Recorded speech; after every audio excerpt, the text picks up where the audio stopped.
Irving-Las County Judge Jenkins. I'm David Fath and serve as the chairman of the board for the Greater Irving-Las Colinas Chamber of Commerce and president of Plastronic Socket Company. Judge Jenkins, thank you for your continued work to keep our community healthy and adding a Dallas County color code risk level system to keep us up to date. We're still in the red, so that's a stay home and stay safe category. If you have any questions for Judge Jenkins, we ask that you type it in the chat box. And with that, Judge Jenkins, I'll turn it over to you. Thank you. So we've got another thing too that I think Gary Holston may be on the call. Let me start to see him. I don't see him on here. There he is. Hey, Gary. So Gary, kind of the genesis behind this, but we have now what's called the Stay Safe Company in Dallas County. And the way that works is you have to be a Stay Safe Company, and you get graphics that you can put in your window. You have to follow the rules that we agreed to early on for your company, like, taking temperatures, 6-foot distancing, etc. Or if you're a reopened service, you have to follow the recommendations that Governor Abbott put out. And the activity that you present to people has to be one that corresponds with what the public health doctors say is recommended in our community. So for instance, for businesses like a grocery store or like the socket company, they can get those now because they're size of businesses that are recommended by the public health. Their activity, manufacturing, and the selling of groceries and are recommended activities. If I owned a bar, that's not recommended yet by the Public Health Committee. I think that has to get down to orange for people under 65 and without underlying health conditions, or yellow for people over 65 or with those underlying conditions. So as we get to those businesses that have more large activities, we won't approve those and give those to companies if they want them until their activity is safe for the majority of people over 65s and underlying health conditions. Doesn't mean they're not a safe, them not doing good hand washing, etc. But for instance, right now, the doctors aren't recommending that we go to the movies yet, so we wouldn't give that to the movies just yet. But that's available to you. I don't know if I have any staff on this call to tell you where it's available to you, but if they do, they can tell you. And if not, you could probably email me at clay.jenkins@dallascounty.org. The email for that probably is bcjudge@dallascounty.org, but either one of those. And then we can get y'all squared away with that for people who want them. And the hope is that will make people, it may not make a huge difference in the manufacturing plant, but the people may say, hey, not only does my boss say we're doing things safely, but here's a deal when I walked in the door, it says we're one of those safe companies. So I feel a little bit more comfortable. I can help allay my wife's concerns that it's dangerous for me to go to work, whatever. And then for the things that are like a retail where customers are going in, hopefully it'll really help. And my thinking is that people will, frankly, if you've got a grocery store that has that, and then you get a grocery store that doesn't, at least some people will say, why doesn't the other grocery store have this? I want to go to the safe grocery store. And any of them can get it. There's not an inspection mechanism. It is the honor system. If we hear of a situation where they're not following it, one of the employees something, we'll call and check up. But it's just a promise. It's the doctor saying it's safe to do your thing, cut hair, what have you. It's unfortunately cut hair is not yet for the doctors. And then you're doing it in a safe way. So there's that deal.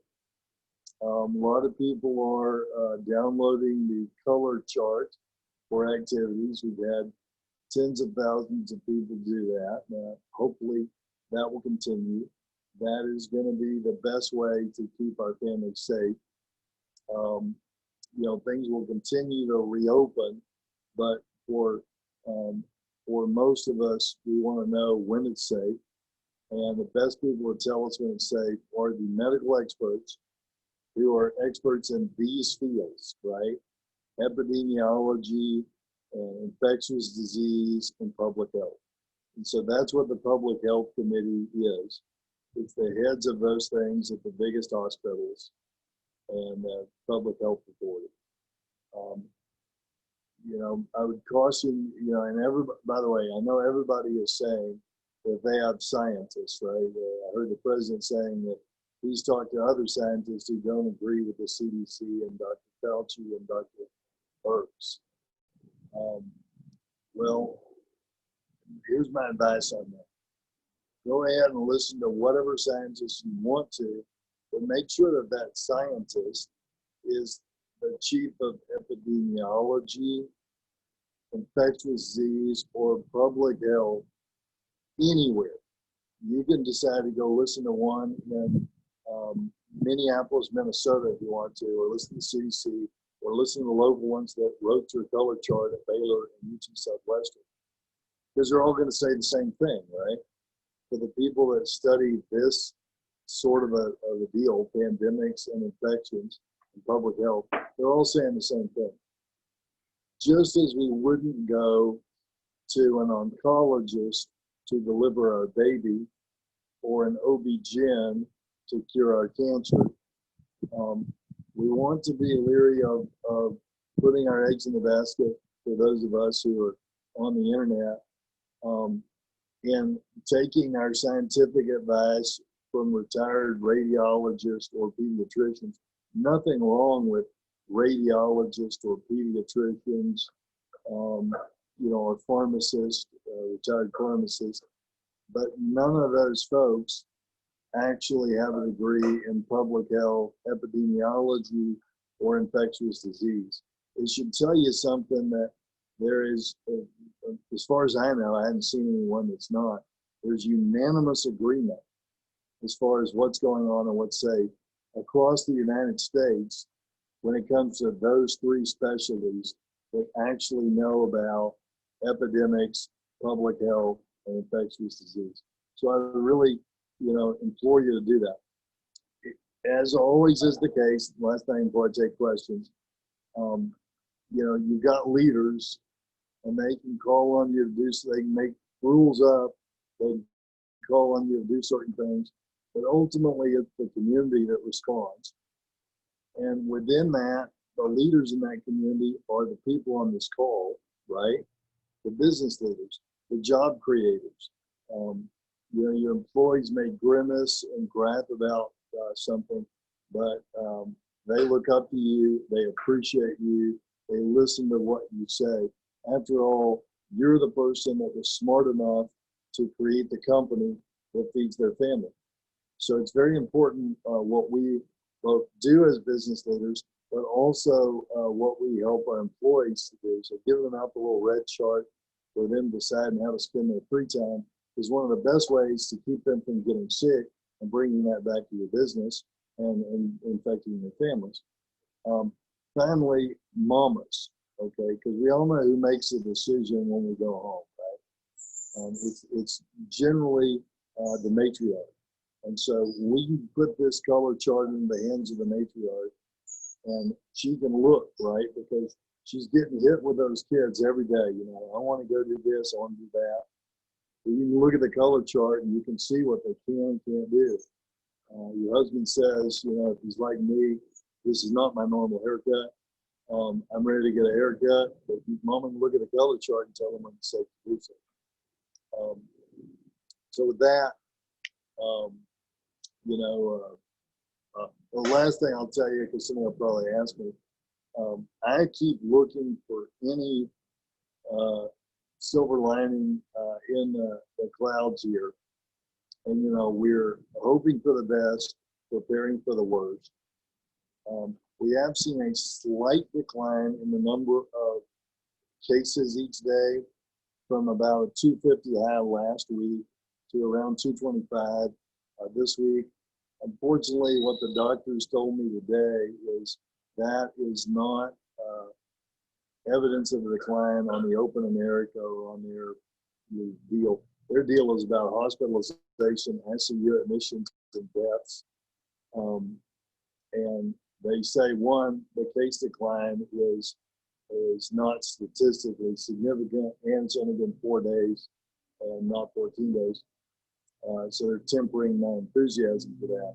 But they also pointed out to me they haven't seen a decline yet, hospitalization, ICU admission, or, I guess yesterday, as you guys know, was our deadliest day.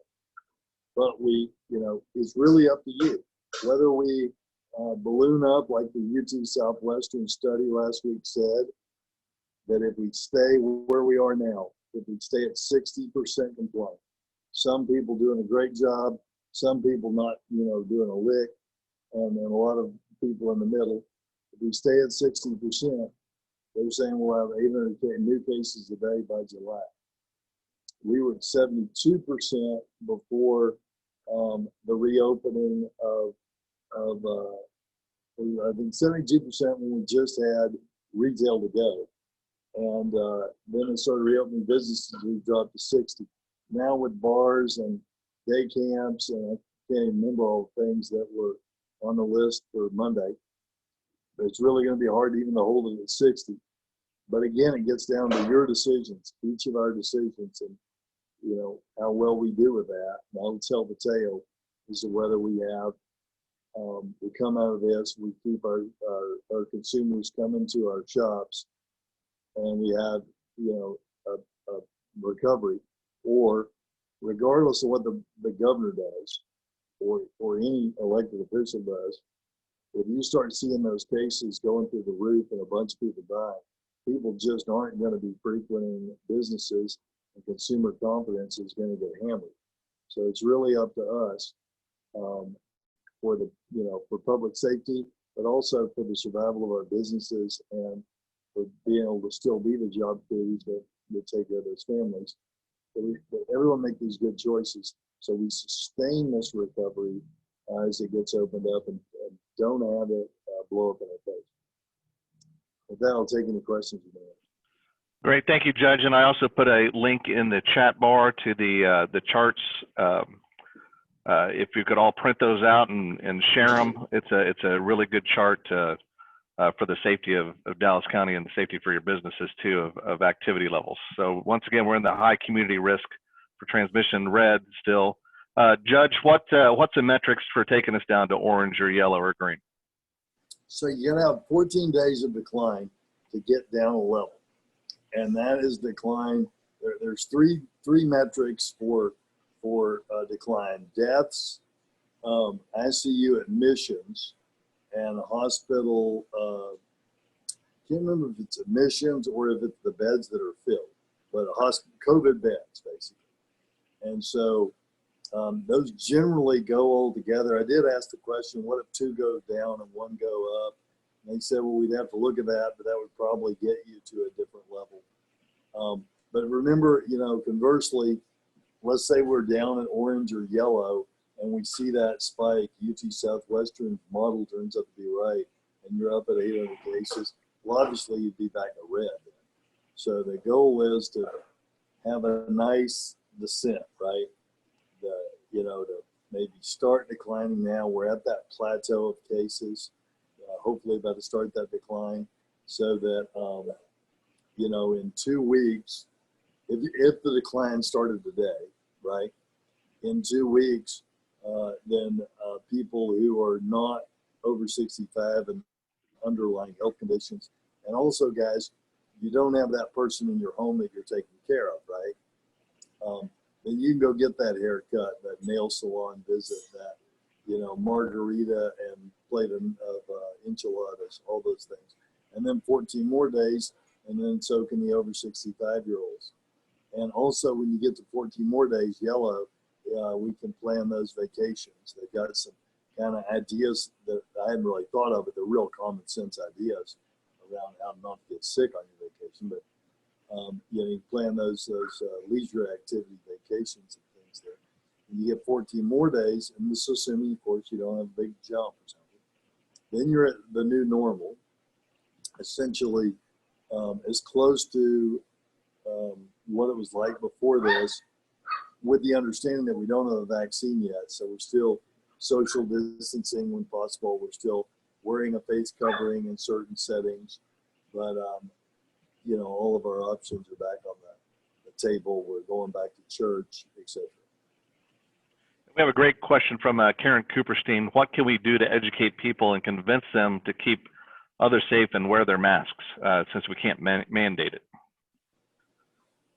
Well, so, I'd say getting the message out, social media and with your friends, encouraging businesses.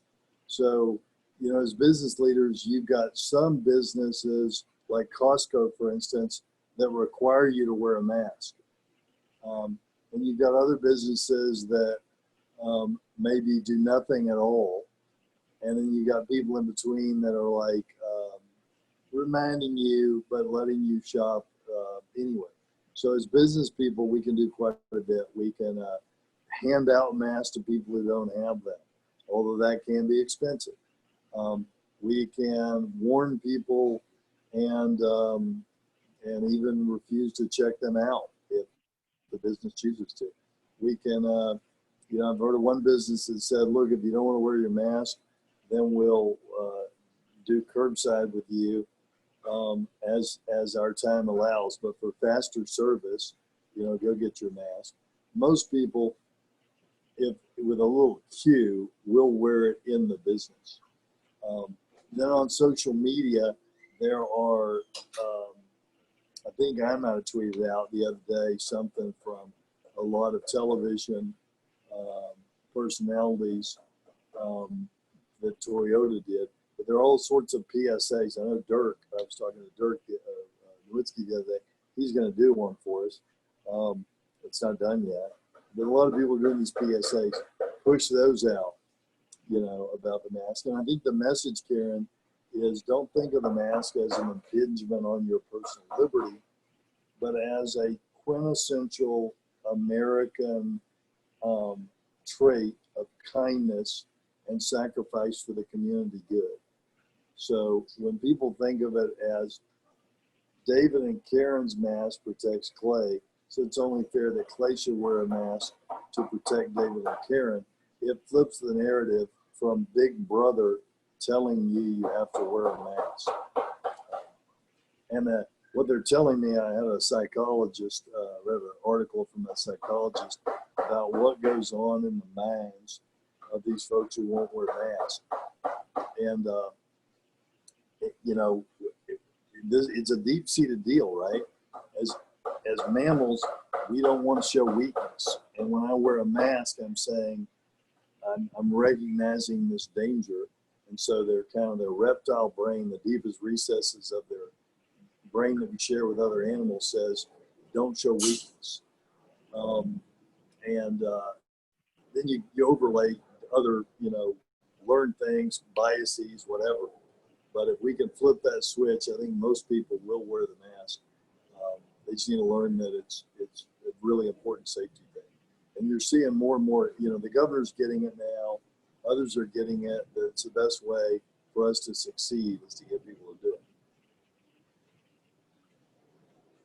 Great. We have a next question from Mark Baker. He read this morning that according to the CDC, no state is meeting the actual CDC guidelines for reopening. He also read and hears that every Texas state official says we're all following all the guidelines. So what's kind of the disconnect there? Well, the guidelines are right there on the CDC. In fact, I think I tweeted them this morning, if you want to go to @JudgeClayJ. So, to use an analogy, it's like someone saying that they hit a home run, but you know where the fence is, and you can see where the ball, landed, and it didn't land over the fence. It landed in the second baseman's glove, And we know that's not a home run, right? So we can do the same thing here. We can look at the CDC guidelines. And that's a point that I was trying to make earlier. These governors, I'm not talking about our governor, I'm talking about pretty much all of them, have chosen a panel of people, not infectious disease doctors, not epidemiologists or public health officials, at the actual hospitals in the actual places where there's a COVID epidemic. They've chosen, friends that they've known, political appointees. I think, a lot of them are choosing former elected officials who also happen to be doctors. Nice people, but not necessarily experts in this. And then they're saying that they're following the guidelines. But you can look at those guidelines, and more importantly, we don't need to litigate whether or not they're doing the right thing, but you can look at the guidelines for what a business should do in the face of this, right?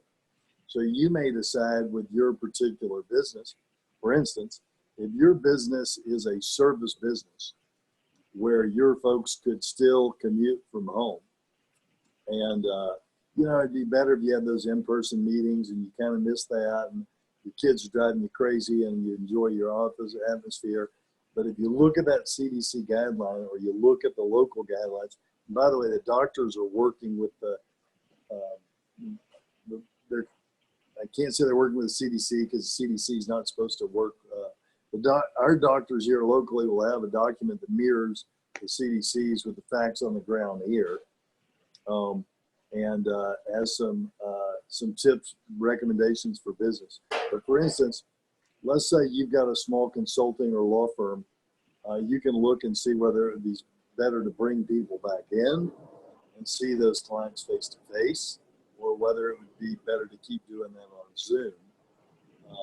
And I would listen to what those doctors have to say, because that's your best chance, of getting through this. And for those who, I can cut to the chase for you. The CDC is correct. No one has met the CDC guideline yet. But, think of it like baseball. Read the rules and you know what a home run is. And, right. What it is. And last week, Judge, we covered there's very little enforcement for masks, for sanitation, for social distancing, but the enforcement is on the capacity constraints that the governor has mandated. So how are we doing as Dallas County at the 25, 50% levels? What are you seeing out there? I think businesses are great. Businesses have been the real hero, one of the real heroes, along with healthcare workers and firefighters and cops in this. And I think, as far as I know, it hadn't made it to my desk that a single business is in violation of those. We do get a lot of complaints about restaurants on the patio, but as I understand the governor's rule, the patio is not on the 25%. I believe that's right. The patio is 6 foot distance, not 25%. Somebody jump in from the legal if I got that wrong. But at any rate, whatever the complaints are, none of them have been found to have, to have merit. I appreciate people's concern, but none of them have been found that the business is actually violating. So everybody's doing a pretty good job out there. That's good to hear. Very good job. We have another question from Kim from Ebby Holiday. So this is a more maybe an industry-specific question for you, Judge. Yeah. We have several properties that are postponing going on the market for sale due to estate sale companies reporting they are not presently allowed to hold sales. So are the question is, are the estate sale companies interpreting their ability to hold sales correctly? I don't know. If there's a county lawyer on the call, feel free to chime in. But what I can do is try to get that question answered for you. I'm sorry that I don't know off the top of my head. And if you wouldn't mind, email me at clay.jenkins@dallascounty.org, so we don't forget, and I'll get somebody to look it up for you. Figure it out. Great. Kim, I hope you heard that, Kim, so you can answer that. Yes, Kim. You also had a lot of the federal, we talked about federal funding last week. It looks like you had an announcement in the paper this morning that the federal funds and the distribution to different cities, if you can kind of tell us an update on that. Sure. So I still want to get our cities outside of Dallas an additional $55 from the governor. The governor gave $55 to every city that wasn't in one of the 12 counties that got money. But keep in mind, the 12 counties that got money are where 70% of the cases are, right? So, you know, Fort Davis, Texas got $55 a head. They don't have a single case there. So, you know, we need to get that for our cities. But what we've done is from the county money, we have allotted $55 of that money per capita that will go to those cities. What we did yesterday is we released the first 20% of that based on the census data from COG, Council of Governments, which for some cities is quite a bit lower than other data. So I've got to get that fixed for them over the next 2 or 3 weeks. But COG has the only, it's a little wonky, but COG has the only data that is split. So for a city that, like Richardson, that is in both Dallas County and Collin County, they had only had the Dallas census information. We'll get that from the state demographer and some others, and we'll be able to get them a little bit more money on that. That was a concern to some of my mayors, that they were getting shortchanged on the census numbers, and it looks like they were, so they get fixed. And then for the other 80% of the money, same thing as Governor Abbott's doing in the counties that didn't get direct money to the county. The city has to turn in something to say where they're going to spend the money. You know, they're going to buy PPEs for people, or they're going to do testing, or whatever they're going to do. Give out small business loans.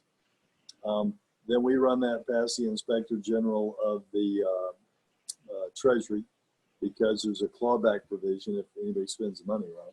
And once that's approved, then they get that money too. So. Great. We have a question from Juan Carlos and also Athena. First, how can we help you deliver your guidance to the Spanish-speaking community? Well, the little color coder guideline is in both English and Spanish. And it's a great point. I need to, I'm friends with both station managers, just by happenstance. 2 of my actual, hanging out with friends run these 2 Spanish-speaking stations. So I need to probably get them to really, push on that. I'm glad you mentioned it. Makes me think of that. If one of my team's already doing that, they probably are. But, so anything you can do, pushing that out on social media, getting pastors and businesses to hand those out, would be great, because, again, it's the mamas that make the decision. So if we can get this in the hand of mama, it'll save some lives, keep people safe. 2 other things before we get to the next question that I am working on. One is, this is very much in the idea stage. So evictions have been delayed until June 15th. Okay, if the person that is going to be evicted the case was not filed before March the 13th or something like that.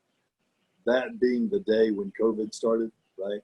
So if they hadn't paid their rent in January, they can get evicted now.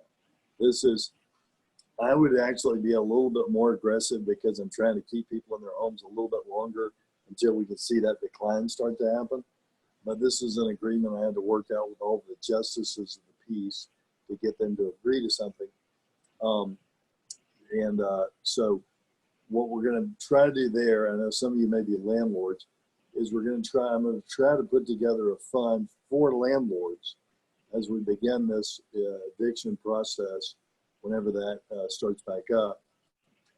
So that it's kind of a mediated fund, I would call it. It's like, okay, Clay hasn't paid his rent, since he lost his job as a bartender for 2 or 3 months. Our mediated fund's not going to pay all the rent for Clay, but our immediate fund will pay you something if you leave them in there a little longer. Clay has to do something too. Maybe he has to promise to do some note or something to pay scheme even after his lease is up. We have to figure that out. But that's one thing we'll be doing. Another thing that we'll be doing, I'll be taking back up to the commissioners for the next court meeting, and I may even do this in an emergency court meeting, is the city of Dallas and I are working on an interlocal agreement to hire a company. I forgot the name now. But anyway, this company will expand the testing capacity of Parkland in the face of the state and feds not giving us the reagents and kits. It's about twice or three times as expensive as it would have been if they would have let us buy the stuff directly. But that will greatly expand our testing. We can do many hundreds more tests a day in doing that. And we'll take that out into the community as our thinking. So Irving or Coppell or whatever would get some of those. And so hopefully those things, maybe even by next week, we'll have a lot more information on those things. That's what we were working on at our 7 o'clock meeting this morning. So what's your other questions? Well, and just to be clear, the testing sites at the American Airlines Center and the other field, I forget the name, but all will be open through the end of June? The current deal, you see how this negotiation stuff goes. And so it's June 30 right now for AAC and July 31 for Ellis Davis. And it's a little bit, it's almost like these athlete negotiations, because by the time, they're not going to speak to me again for like 3 weeks, right? And then they're going to be less angry, and we're going to talk about another extension. But HHS, they're good people. It really sucks the way this has to go with the way these extensions are going. I don't like doing this, but we have to keep that testing going. And actually, I really don't like doing this. These people are my friends. We used to eat together whenever I was in D.C. or they were here. And it's very fractious, the hardball stuff to keep these tests going. I'm hopeful. Most important thing is keeping you safe. But I'd like to think my friends are still my friends when this is over. So, but we will keep that testing going one way or the other. Great. Well, Judge, we're out of time. If you want to leave us with a few parting thoughts. No, you guys are great. Increasingly, it's going to fall on you, right? We see what's happening with the state of Texas. They're going to continue to increase those percentage levels going into businesses. They're going to continue to open those businesses. And it's going to be up to the business leaders and you as family leaders and matriarchs and heads of household to make the best decisions to keep your family safe. And, I'll tell you the same thing I told the Mavericks the other day. I had a chance to do a pep talk for the Mavericks on their team call. And you just want to run a manufacturing company, or you just want to run a retail store. And they just want to play basketball. And nobody signed up to be role models or heroes or helping others in the community find their way to a sustainable recovery and a healthier future. You didn't sign up for it, but that's where we are, right? It falls on your shoulders to make good decisions and to help others make good decisions, to set the table for your employees and your patrons to be safe, to keep your family safe. And I want you to have grace with yourself, because every decision you make won't be perfect. But on the other hand, this is the hand that you've been dealt. It doesn't do any good to complain about it, because you're not just basketball players or business owners now. You're role models, so you have to embrace it and do your very best. Judge, great words of wisdom, and thank you so much. And hope you and your mom had a good birthday last week. She had a big time. Yeah. Good. That's great. Well, with that, I'd like to close out today's call by thanking you again, Judge Jenkins, keeping us briefed and keeping us informed. Just like you said, we're all in this together, and we are the leaders here in the community to make sure we are keeping people safe. There is a link, and make sure you go to the dallascounty.org website. A lot of great information and the guidance. So make sure you print that out for your employees and your family. And sign up for Be a Stay Safe Business, or you'll hurt me and Gary's feelings. Right. Thank you so much, Judge, and I appreciate you all today, and God bless everyone, and stay safe. Thank you. Thank you.